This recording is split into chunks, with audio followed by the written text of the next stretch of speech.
600th year of Noah's life, in the second month, on the 17th day of the month, on that day, all the fountains of the great deep burst forth, and the windows of the heavens were opened. The rain fell on the earth for 40 days and 40 nights. On the very same day, Noah with his sons, Shem and Ham and Japheth, and Noah's wife and the 3 wives of his sons, entered the ark.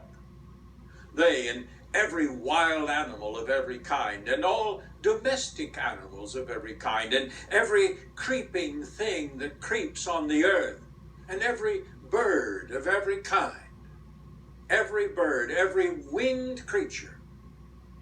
They went into the ark with Noah, 2 and 2 of all flesh, in which there was the breath of life. And those that entered, male and female of all flesh, went in as God had commanded him, and the Lord shut him in.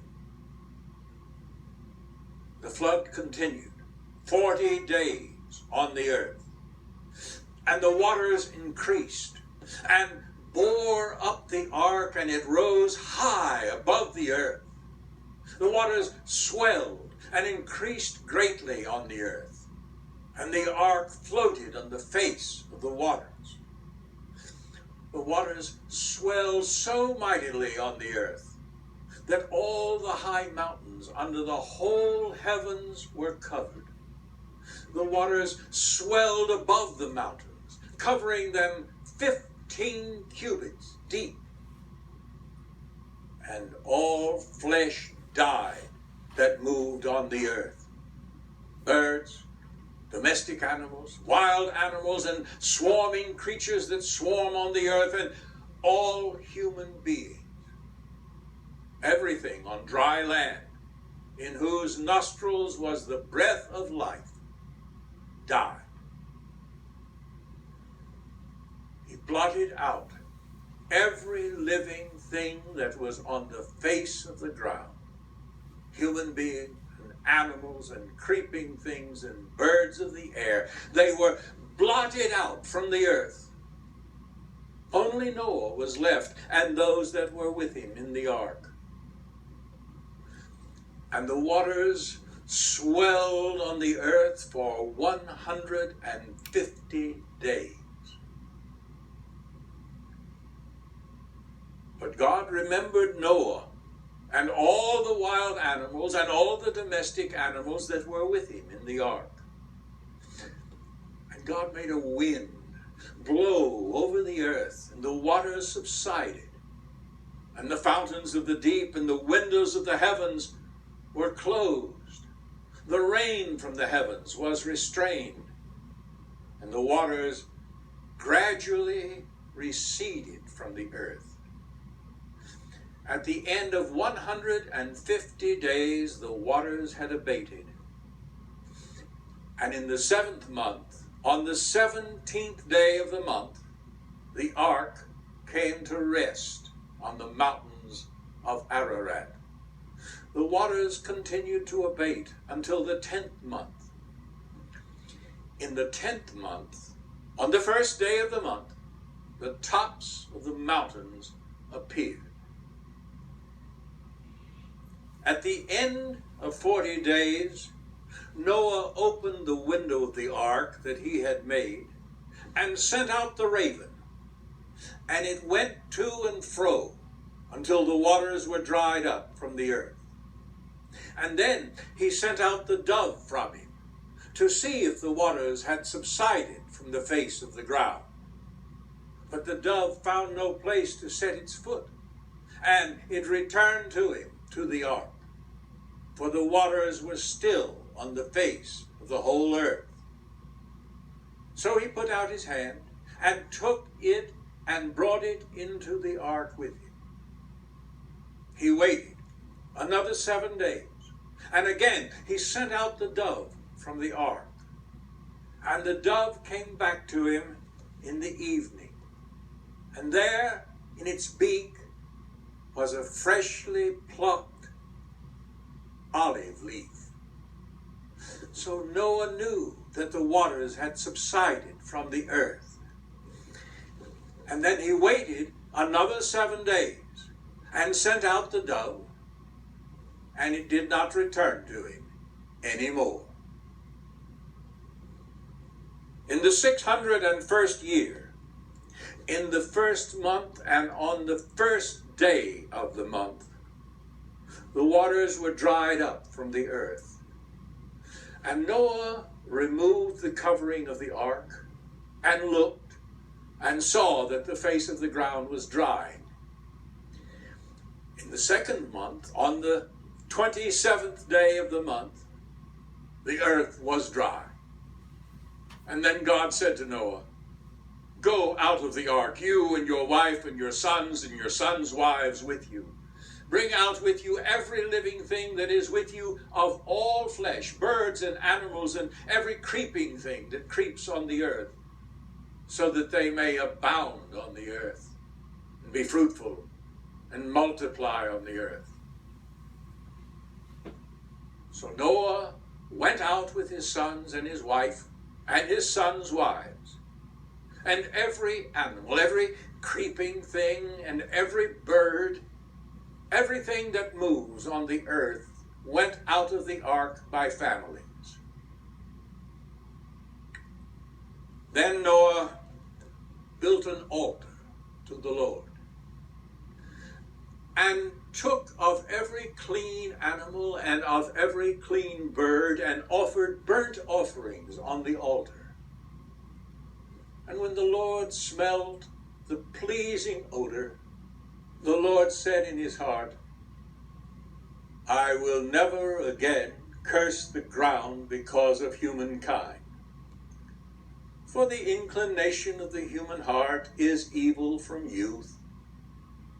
Nor will I ever again destroy every living creature as I have done. As long as the earth endures, seed time and harvest, cold and heat, summer and winter, day and night shall not cease."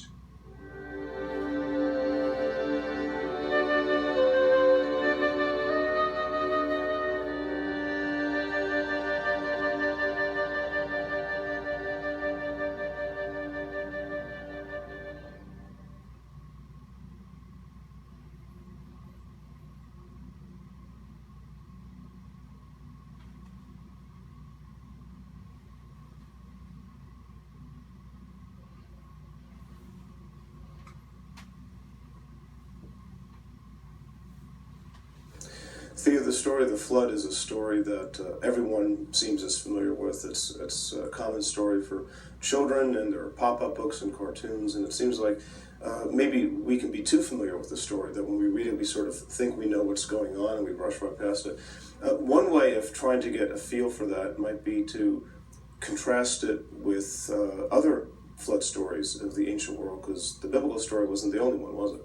That's right, and many people don't realize that many of the traditions that we have in the Bible share many features in common with traditions of the surrounding cultures in the ancient Near Eastern world. And we have two examples of flood stories from the ancient Near East.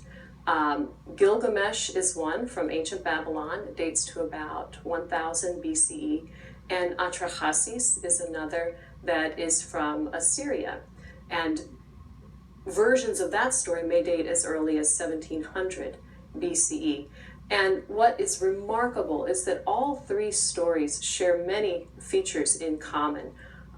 You have a flood hero in each of the stories that we could consider the analog to Noah.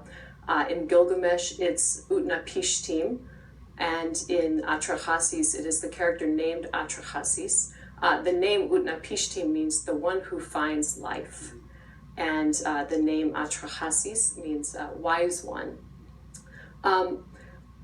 If we were to lay out what are some of those common motifs in those stories, all three of the stories have the idea of flood as a judgment or as a divine decree. I'm sorry, it's not a judgment in all the stories, but it's a divine decree in all the stories. In all three, it comes about through rainfall. In all three, there's a human hero who is identified by a god as one who is outstanding for righteousness or virtue. And a god intervenes in order to save a part of humanity from that flood because of this righteous human. You also have, as part of that intervention, in all three stories, instructions: build a boat, and this is how you will build it. Some of the particulars vary, but that's there in all the stories. And in all three stories, that the hero is to bring animals onto the boat to preserve animal life and their family. You also have, after the flood has subsided, the theme of sacrifice is common to all three stories. So these common motifs, I think it's very important for us to realize that these are shared traditions, but it also lets us pay more attention to what's distinctive about each of these similarities and stories. differences between the cultures. Right? Absolutely. And so if a good place to start in terms of what's different between Gilgamesh and Atrahasis on the one hand and the Genesis flood story on the other. In both Gilgamesh and Atrahasis, you have many gods. In the Genesis story, there's one god. In the other ancient Near Eastern stories, one god brings destruction and another god brings salvation. In Genesis, it's one and the same God, and that tension between justice and mercy and the need for judgment upon sin, but also God's desire to save humankind, to effect grace for humanity. That's part of, throughout the Old Testament, constitutive part of who this God is. Another important point of difference has to do with what is the cause of the flood. Right. And surprisingly, in the Gilgamesh text, there's no reason given. We simply have this narrative statement that the hearts of the gods were moved to produce a flood. There's no logic to it. And what that speaks to is the fact that for these people, the gods were mysterious. And what the gods wanted from humankind, nobody knew. And the quest was to try to figure out what can we do in our worship practices and in the way that we lead our lives. What can we do to ensure a prosperous future, to ensure life? But ultimately, it was mysterious. Why was there a flood then? I mean, we were talking about similarities and differences. Why was there a flood then in the Israel story? There's a serious problem that leads to the flood in Israel's story. In Genesis, when God creates this human being in God's image, God looks on what God has created and says, it is very good. In Genesis 6, God looks on humankind and we read, great is the evil in the heart of humankind. And God looks on all that human beings are wreaking upon the earth: violence, corruption, lawlessness.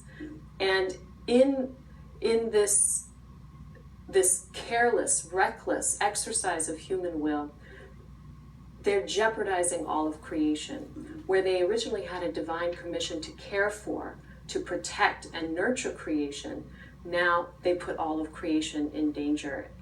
If I were to summarize the problem of humankind in Genesis 6, it is the exercise of human will in ways that are contrary to God's will for life. So what do we learn then about this God in these early chapters in Genesis that sends floods or scatters people? How would Israel have understood their God? The first thing I'd want to point out is that this is a God that is deeply invested in the people that God has created. This is a God who is vulnerable and emotional. So when God sees the evil of humanity, we hear that God was grieved in God's heart. And we are called then to consider what it means that when God sees human sin, God suffers. And we also learn that God regrets making humankind. And we're called to, invited to think about what could that mean, divine regret. If we look at God's response in terms of sending this flood, God decides, because all the thoughts of the human heart are evil all the day long, I'm going to wipe out the whole earth, every living thing. We could look at that and say, well, this sounds unjust. What matters is that at the end of the story, God negates that decision for total destruction. And God repudiates that kind of adversarial relationship with creation. When God puts the bow in the sky as a sign, we think of the rainbow, which it is the rainbow, and we think sort of happy, good thoughts. Or leprechauns and pots of gold, I guess. Right? Indeed. In Hebrew, the word is the same as that for the weapon of war, a bow as a weapon. And God is placing his weapon in the sky in such a way that it points away from the earth. And this is a way of God saying, I will not again take that position of enemy against my own creation. The rainbow becomes a sign of God's promise. It's also an effective sign in that God says, when I see it, I will remember my covenant with you.